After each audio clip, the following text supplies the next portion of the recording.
আলেম হয়ে গেছো না? তোমাদেরকে যে আমরা কম জানিনি, তোমাদেরকে তোমাদের উস্তাদরা পিটাইয়া পড়াইছে, মুখস্থ করাইছে, আর আমরা বাসার ভিতরে পড়ছি, ঘরের ভিতরে আলিফ বা তা সা খা পড়ছি।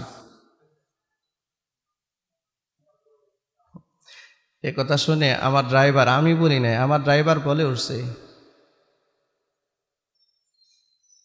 বাবারে তোর দরবারে।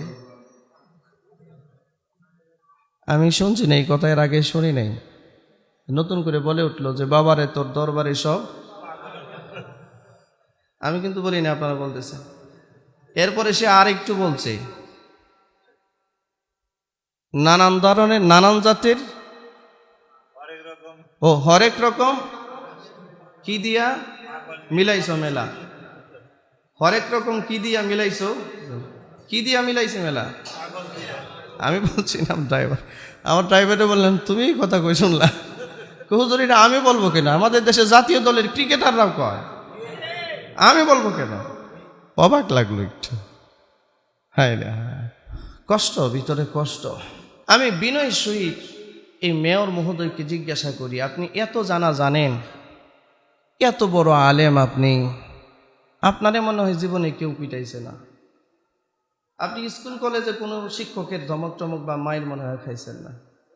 আচ্ছা, একজন দায়িত্বশীল মানুষের কাছ থেকে এরকম দায়িত্বহীন কথাবার্তা শুনলে লজ্জায় নিজেদের মাথা হেঁট হয়ে যায়, ঠিক কিনা? একজন ছাত্র কি শিক্ষক মারবে, এটা স্বাভাবিক, হতেই পারে। আপনারা যারা এখানে আসছেন, পড়াশোনা করেছেন, শিক্ষিত সোসাইটির মানুষ, কে বলতে পারবেন যে হুজুর জীবনে মা বাবা এবং উস্তাদের একটা বাড়ি উঠাইছি না? একজন লোক হাত উঠান একটু, থাকলে উঠান, আপনাকে আমরা সেলুট জানাবো, আপনার কাছ থেকে আমরা শিক্ষা নিব, আপনি আমাদের উস্তাদ হবেন। আপনার মতো এরকম মহান ব্যক্তি কে আছে যে শিক্ষকের এবং উস্তাদের এবং মা বাবার একটা বাড়ি একটা ধমকও খান না? আপনার মতো ফেরেশতা আর দুনিয়াতে থাকতে পারে? আপনারই তো দরকার আমাদের, এই ঠিক কিনা? আমি সারা রাস্তা পরে আসলাম, আর যখনই ড্রাইভারের কথা মনে হয় তখনই হাসি। তো ড্রাইভার আমার কই, হুজুর একটু পরে পরে হাসেন কেন? আমি যে হাসি তো রাখতে পারতেছি না, আমি হাসি না, কি এক কথা শোনাইলা, আমার তো খালি হাসি আসতেছে, খালি হাসি আসতেছে। ভাইরা আমার, আমি মেয়র মহোদয়ের দৃষ্টি আকর্ষণ করে বিনয় সহিত বলতে চাই, আপনি এত জানেন, আপনি আলেমদেরকে ইনসাল করেন। এদেশে করোনায় যখন রুগীরা মরল, আপনার মতো আলেম আপনি কোথায় ছিলেন? আপনারা তো এই জাতি, এই জনগণ আপনারে পায় না খুঁজে। একজন করোনা রোগীর দাফন কাফনে তো আপনারা দেখলাম না ভাই। ও ভাই, আপনারা তো দেখলাম না কোথাও। মাননীয় মেয়র মহোদয়,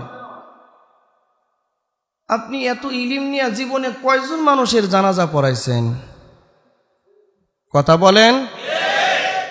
এত ইলিম আপনার জানা, এত আলেম, এত বড় মুহাদ্দিস আপনি, এত বড় আলেমের দিন আপনি, আপনার জীবনে আপনি কি আপনার বাবার জানাজাটা পড়াইতে পারছেন? আপনারা জিজ্ঞাসা করে, আমি জানি না পড়াইছি কিনা। আপনি কি আপনার মার জানাজাটা নিজে পড়াইতে পারছিলেন? আপনি আপনার আপনজন যারা মারা গেছে তাদের জানাজাটা কি নিজে পড়াইতে পারছিলেন? এখনো যদি কেউ মারা যায়, আপনি পারবেন তার জানাজা পড়তে? পারবেন? এখনো যদি কেউ জানাজা পড়ার প্রয়োজন পড়ে, আর আপনি যদি ইমামতির মুসল্লায় যান, আপনার পিছনে ইক্তেদা করবে তো মানুষ? একদিন ইমামতির মুসল্লায় এসে দাঁড়িয়ে দেখেছেন যে এই জায়গাটার কি দাম, এখানে আসলে কি কষ্ট করতে হয়, কি পড়াশোনা করতে হয়।